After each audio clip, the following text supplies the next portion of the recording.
come out of your practice test with missing 15 or 20 questions, you're probably still doing pretty well. Now, the last time we had a conversation, it was a rare evening session. And we had worked all the way through the War of 1812. Now, frankly, the War of 1812 is not a monumentally long war, right? I mean, the war is declared in June. It is over in December of 1913. The Battle of New Orleans is in 1914. And so, or I'm sorry, 1814. And so the War of 1812 really isn't even a two-year war. And there are really very limited casualties. I mean, you know, the United States invades Canada with about 5,000 men. This is not a huge conflict. It's really just a very small sideshow of a larger war between England and France. And really, you know, England is going to resolve this war largely because they're tired of the Napoleonic conflicts. They want to establish some period of peace. And they do so in 1813 with the Treaty of Ghent that ends the war on the basis of status quo ante bellum. Now, we did, however, make this argument that sometimes they call the War of 1812 the Second American Revolution. Now, one of the reasons why that's true is because Britain now firmly recognizes American independence. And we gave all kinds of explanations and all kinds of examples of ways that Britain did not recognize America's independence. You know, and impressment being kind of one of them. You know, that was the most flagrant. That the British just sort of, you know, decided that they wanted to take sailors off of our ships. Regardless of us being a sovereign nation, they just sort of ignore that. And Americans really aren't going to be inspired to declare war for that reason. But another way that the War of 1812 was a second war of independence is in kind of Americans' own minds. And what I mean by that is the war ends with a burgeoning sense of nationalism. Remember, when we cover this section of the course, we put up on the board 1815 to 1860. And we called that time period the antebellum period. And we said, look, in the antebellum period, and that means before the war, the period before the war, it begins with this burgeoning sense of nationalism, where Americans, for the first time, in large numbers, begin to view themselves as a part of a nation. And this sense of nationalism, we said, was manifest in a number of different ways. It was manifest in the development of a national literature. And that national literature you read extensively, or at least pretend to read extensively, in your English classes. Whether you read Hawthorne or Thoreau or any of these people, these are American writers writing about American topics that now constitute a literature and a culture that is increasingly distinctively American. You know, national art, you know, painting and sculpture and poetry and other things that would be distinctive as reflecting a culture begins to emerge in this time period.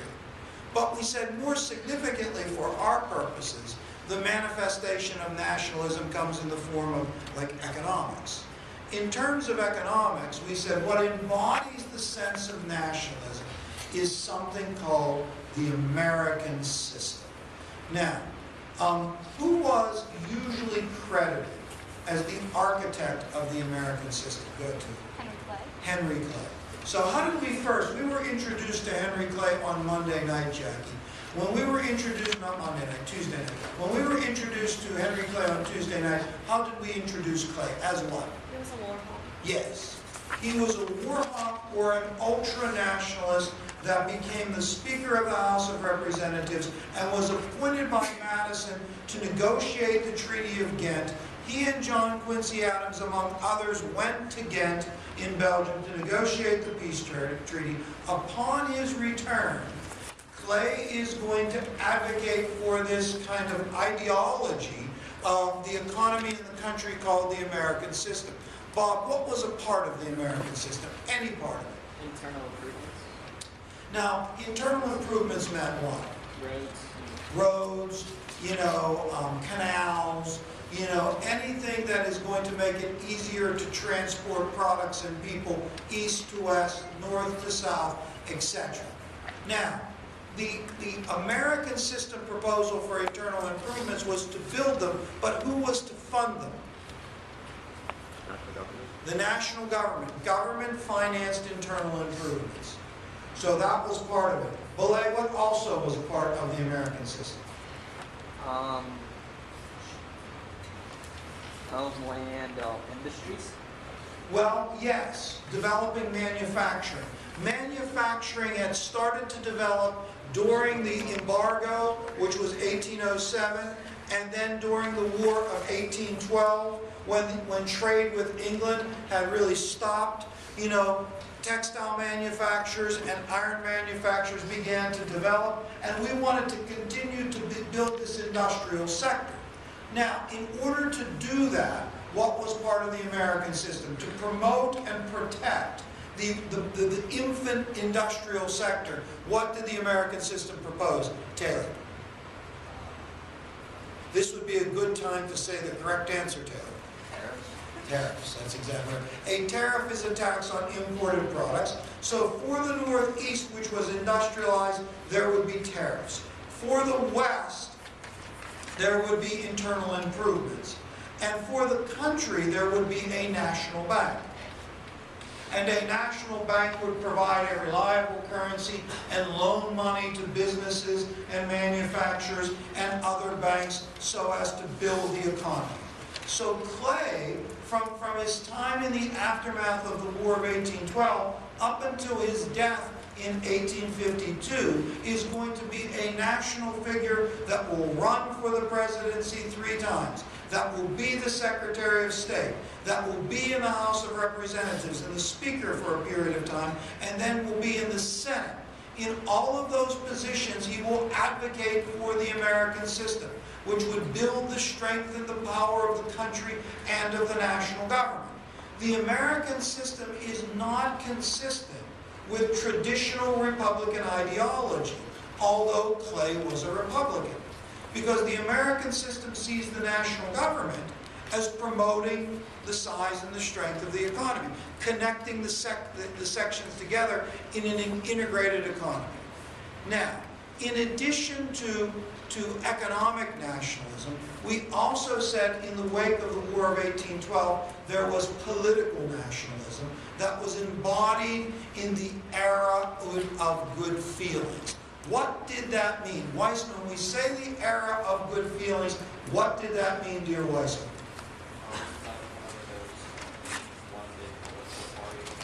Yes, the Federalist Party that had been, the party of Hamilton and the party of Adams and the party of Washington had deteriorated to the point where they were not able to run a political candidate in the election of 1820. Oh, incidentally, who was elected, Catherine, as president in 1816 when Madison retired from the presidency after 2 terms? Do you recall? After Madison. Do you recall if it was James Monroe, the last of the Revolutionary War era presidents? Monroe was the last presidential connection to the Revolutionary period. He had been a part of it. He was 61 years of age. He had been an ally of Jefferson, an ally of Madison, and he had been Madison's Secretary of State. Now, Monroe becomes the president in 1816. He is a Republican. In 1820, when Monroe runs for re-election, he is not opposed. There is no opposition. He is virtually unanimously re-elected in 1820. The fact that the Federalist Party had faded from existence and was not powerful enough to field a candidate for the presidency in 1820 caused people to call this an era of good feelings. Now remember, this era of good feelings contrasts with the 1790s, where the political rhetoric is so vicious and the politicians are so, aggressive in their attacks that Washington warns people in his farewell address that the spirit of party is going to destroy the country. So now that spirit of competition between the Federalists and Republicans give way to just one party the Republicans. The Federalists fade. And the Federalists fade for a couple of reasons. One is the Hartford Convention. Does anyone besides Alyssa and myself remember what the Hartford Convention was? Go ahead, Jack. Wasn't it a group of New Englanders angry about the War of 1812? Pardon me? It was a group of New Englanders that got together and wanted to write about how they were angry about the War of 1812. That's a decent way of putting it. What Jackie said, it was terribly difficult for us to hear, but I did hear it, Jackie, because I have exceptionally good ears, was that it was a group of New Englanders that got together to gripe about the War of 1812. Now, that is true. The Hartford Convention, was, New England states were invited to send delegates to a convention, and it was in response to the War of 1812. And New Englanders, by and large, did not support the embargo of 1807, nor did they support the War of 1812. In fact, they traded kind of treasonously with the enemy during that war. And it was only when England shut down trade with them in the latter part of the war that they said, whoa, this is terrible, this is awful. A powerful Congress that is dominated by the Republicans is passing legislation that is against our interests. And so we meet in the Hartford Convention for the purposes of trying to figure out a way to protect our interests from a powerful government that is dominated by other sections of the country, the South and the West. And so at the Hartford Convention, they proposed a series of constitutional amendments that they argued would protect them. Now, they do not directly threaten to secede from the Union, but they intimate that they may secede from the Union. So they don't say, okay, if you don't do what we say, we're leaving. But they say, if you don't do what we say, we will meet again. Which is a suggestion that maybe then we'll talk about leaving. So the first people to even intimate secession is not the South, but New England. And for the same reason. The reason is when they see a national government that is pursuing an agenda that is against their interest, they want to be able to stop that agenda and protect themselves. If they don't feel they can do that, then they are willing to talk about leaving. Now, that doesn't happen because what happens? The Hartford Conventioners go down to Washington, they have a list of demands, but we said that they were entirely and totally discredited. Why, dear Davis? Yes, the War of 1812 had just ended, and there was a feeling of nationalism and patriotism that was extraordinarily enhanced by what, Belay? That feeling of patriotism and nationalism and national pride that discredited people who were complaining was enhanced by a dramatic event. I'm not sure. The Battle of New Orleans. The Battle of New Orleans. The news of the Battle of New Orleans and the arrival of the Hartford Conventioners come in at the same time as news of the Treaty of Ghent, and the Hartford Conventioners seem as less than loyal and out of touch with the nationalistic mood. It discredits them, it discredits New England, and it discredits federalism. But besides being discredited for what seemed to be a lack of patriotism, the Federalist Party also was diminished by the Republican Party adopting some of their ideas. Like what? What does the Republicans do that is ironic and interesting? Two things in particular. Republican presidents and Republican Congresses support things that were traditionally things that Republicans opposed. Like what? So when I put my finger out, that's when somebody raises their hand. Like what? Go ahead, Kelly. A national bank. Yes, a national bank. Didn't the Madison administration in 1816 recharter now the second bank of the United States? Remember, Reber, the first bank of the United States was chartered in 1791 for 20 years. It went out of existence in 1811. It was out of existence for 5 years, and then the Republicans determined that they needed a second bank of the United States that was chartered for an additional 20 years. 1816 to 1836.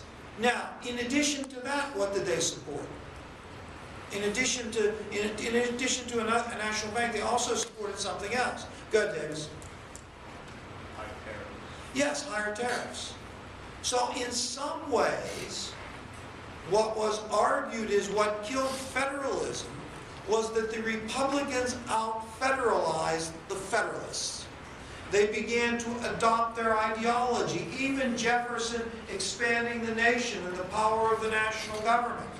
And so now, the era of good feelings is this time period where, at least on the national level, there is one party rule. Now, this doesn't last. By 1824, we start to see the redevelopment of political factions. Remember, in 1824, and we're not there yet, in 1824 there are going to be 4 candidates for the presidency.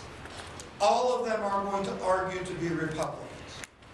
Another manifestation of post-war nationalism would be the martial court.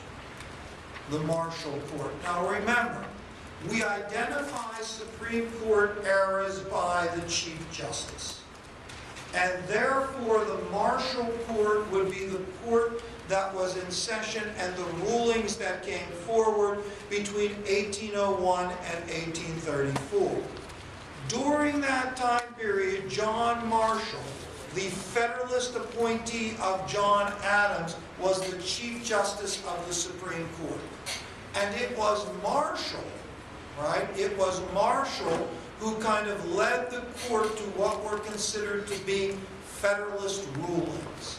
Now, obviously, and we talked about this, the most important of those rulings was Marbury versus Madison, and we reviewed that on Tuesday night, and we said, you know, Marbury versus Madison is the case that Kelly establishes judicial review. But in addition to that, what Marshall is going to do as Chief Justice is promote the strength and power of the national government, protect the sanctity of contracts,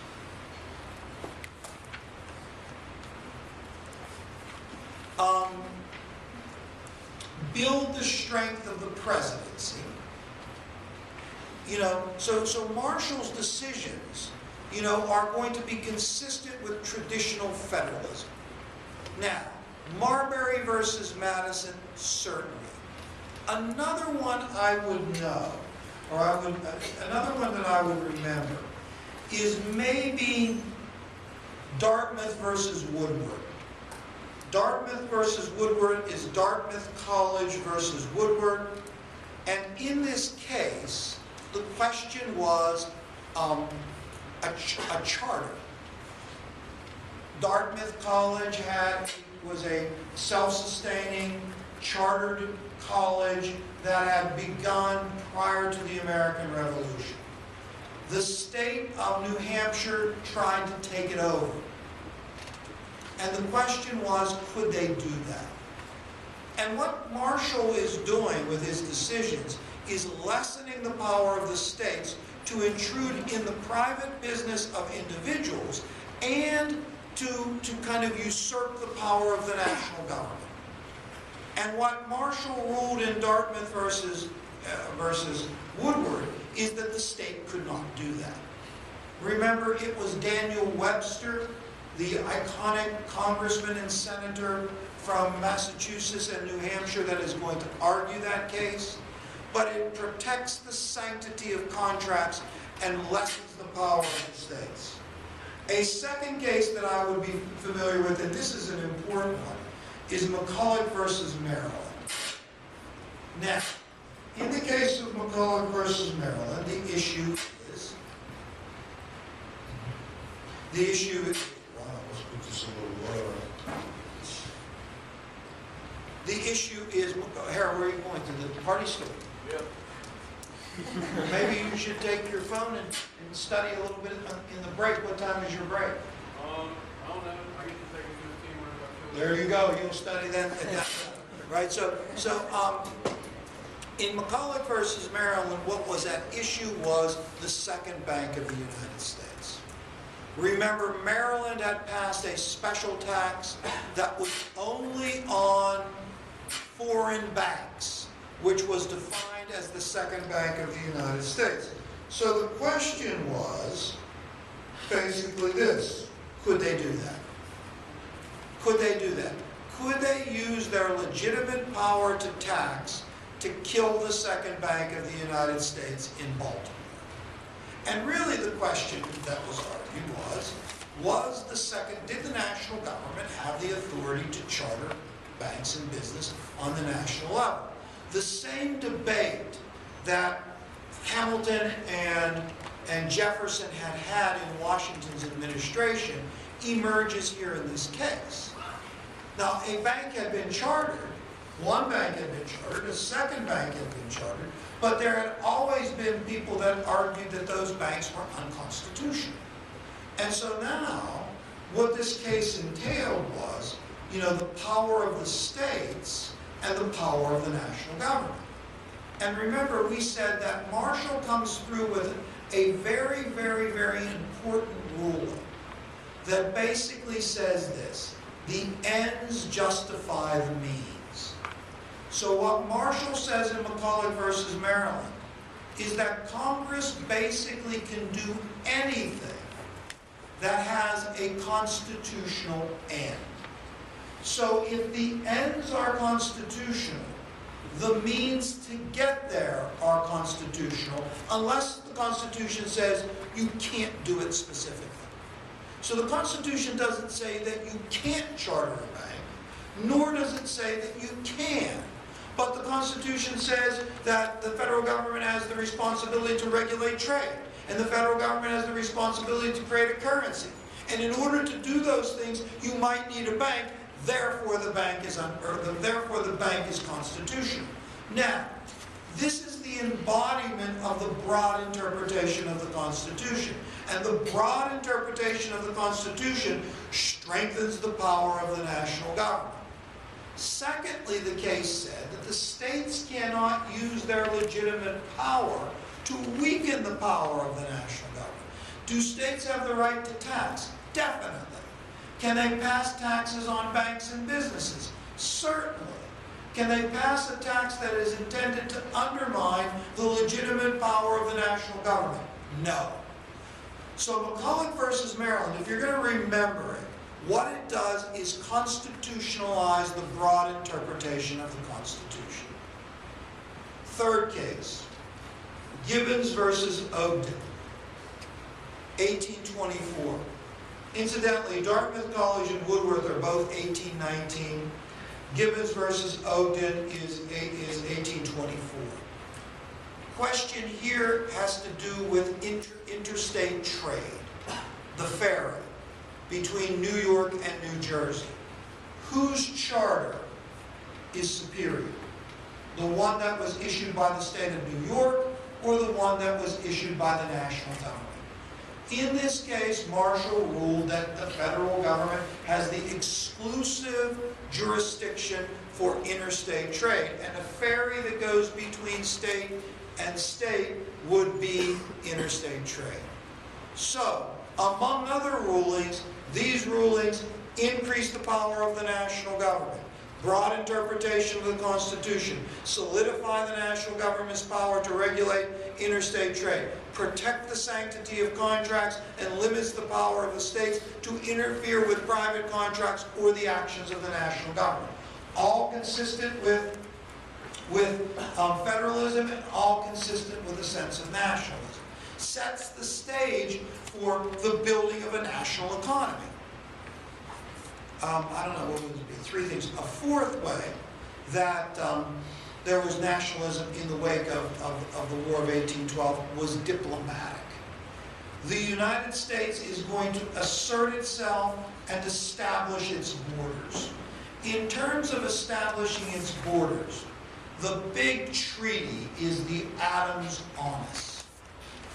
The big treaty is the Adams-Onus. Adams-Onus is in 1819.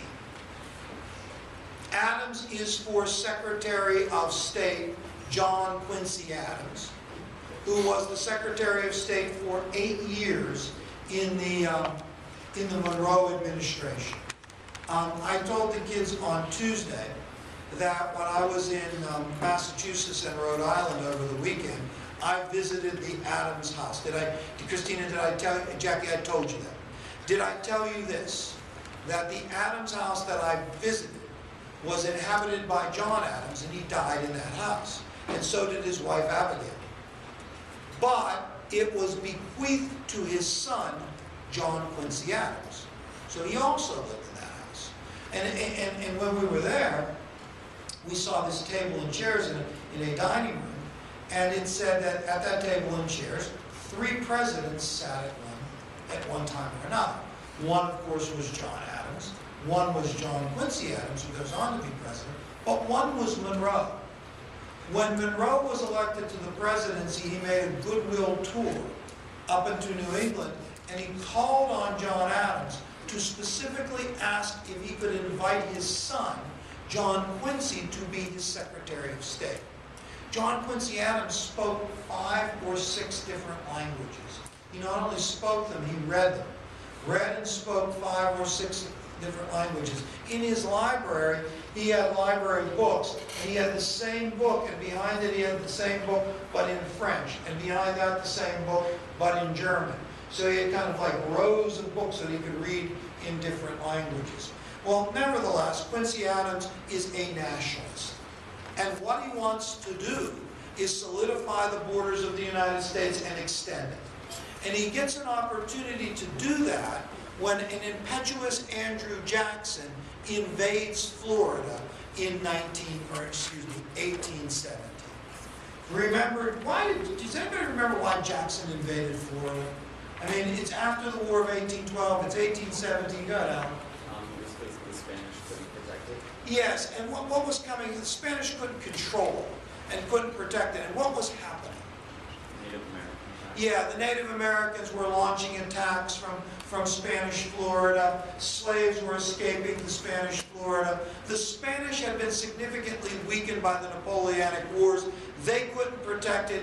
Jackson was sent down there. He exceeded his orders. He went into Florida, arrested people, hung people, took control, and most of the Monroe administration wanted Jackson to apologize, or they wanted to apologize for them, but not Adams. Remember, Adams came and said, look, to the Spanish, if you can't control your territory, we will. And the result is the Adams-Honest Treaty, which gives the United States Florida, establishing the southern border of the United States conclusively for a cost of $5 million. In addition to that, Jackie, the Adams-Honest Treaty establishes a border with Texas. So the Adams-Honest Treaty establishes a western border and a southern border. And the Rush-Bagot Treaty, which is in 1817, establishes a northern border, and the Convention of 1818 establishes a northern border. So it is in this period of nationalism that America solidifies its borders with its neighbors. And it's also in this period of nationalism that America establishes a significant policy in terms of the Western Hemisphere and Latin America. And that policy is the Monroe Doctrine.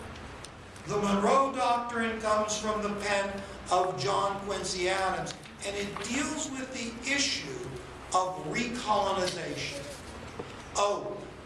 Davis, when we were working on our practice test, as we do each day, correct, Jacob? When we were working on our practice test, there was a question about the Monroe Doctrine. You remember, Davis, I gave you a practice test to work on? Have you looked at that practice test later?